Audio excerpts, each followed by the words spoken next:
18h, merci d'être avec nous ce matin. Tout de suite, premier rendez-vous avec l'actualité israélienne. Mais avant cela, nous allons retrouver nos amis de Radio J à Paris. Et ce matin, Christophe Dar.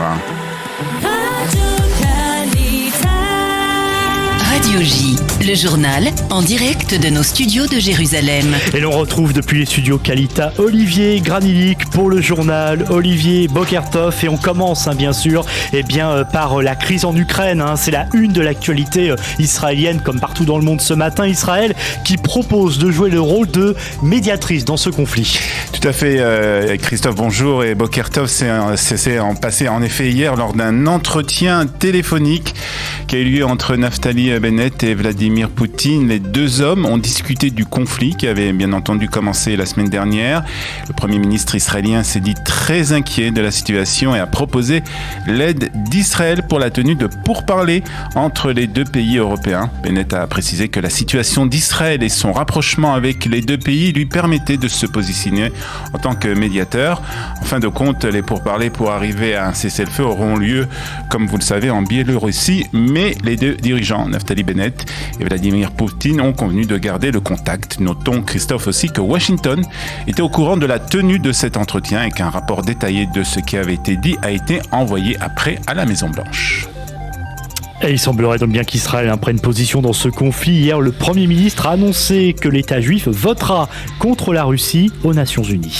Oui, en effet, on parlait hier de la position un peu ambiguë d'Israël dans ce conflit et c'était le reflet de la situation en fait délicate dans laquelle Israël se trouve. Hier, les États-Unis avaient reproché à Israël de ne pas avoir soutenu une résolution de l'ONU contre la Russie aux Nations Unies. Donc, hier, à l'issue d'une réunion du cabinet de la Défense et des Affaires étrangères, Naftali Bennett a annoncé que Israël voterait contre la Russie lors du prochain vote qui se tiendra aux Nations Unies. Cependant, Ayelet Shaked a conseillé au ministre du gouvernement de garder un profil bas et d'éviter de s'exprimer sur le conflit entre la Russie et l'Ukraine. Mais pour le moment, Israël ne se joindra pas aux sanctions internationales décidées contre la Russie.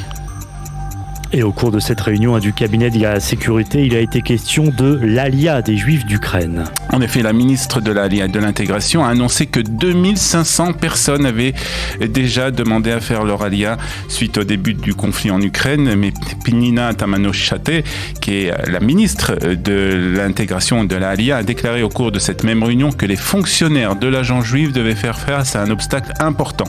En effet, les autorités ukrainiennes interdisent aux hommes âgés de 16 à 60 ans de quitter le pays. La ministre a déclaré que cette décision rendait plus difficile la Aliyah des Juifs d'Ukraine car elle ne voyait pas comment des familles allaient venir s'installer en Israël en laissant les hommes dans un pays en guerre. La ministre de la Aliyah a aussi indiqué qu'une centaine de fonctionnaires de l'agence juif avaient été dépêchés aux différents points de passage avec l'Ukraine afin d'accueillir d'éventuels candidats à la Aliyah. Dans le reste de l'actualité, Olivier, on reste avec l'agence juive qui n'a toujours pas de président. En effet, la réunion du comité de sélection de la présidence de l'agence juive s'est terminée hier après-midi sans décision concernant le prochain directeur de l'organisation. Le ministre des Affaires étrangères, Yair Lapid, avait fait pression pour que sa candidate, l'ancienne députée Ruth Calderon de Yesh Atid, soit choisie, mais sans succès. Aucun postulant n'a obtenu donc 9 des 10 voix requises pour être choisi comme prochain président de l'agence juive. Le comité de sélection a annoncé qu'il relancerait le processus de nomination et réouvrirait la liste des candidats. En attendant, le président de l'exécutif de l'organisation sioniste mondiale, le directeur de l'agence juive par intérim, Yaakov Agoel, restera en poste jusqu'à ce que le conseil d'administration se réunisse à nouveau au mois de juillet. Et pour terminer, on parle à nouveau de l'affaire qui fait couler beaucoup d'encre. Depuis quelques semaines, NSO va intenter un procès en diffamation contre le journal Calcaliste. Oui, on se souvient, Christophe, on avait beaucoup parlé de cette affaire sur ses ondes. Le quotidien Calcaliste avait accusé la police d'avoir mis sur écoute et sans autorisation préalable plusieurs dizaines de téléphones portables de personnalités politiques ou publiques israéliennes.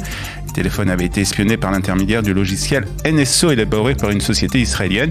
Eh bien, hier, NSO a annoncé qu'elle allait intenter un procès en diffamation contre le quotidien Calcaliste.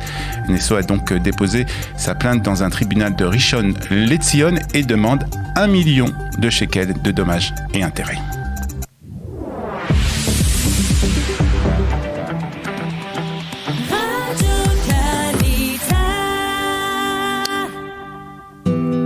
On va jeter un coup d'œil sur la météo de ce lundi 28 février 2022 et aujourd'hui et pour les jours à venir.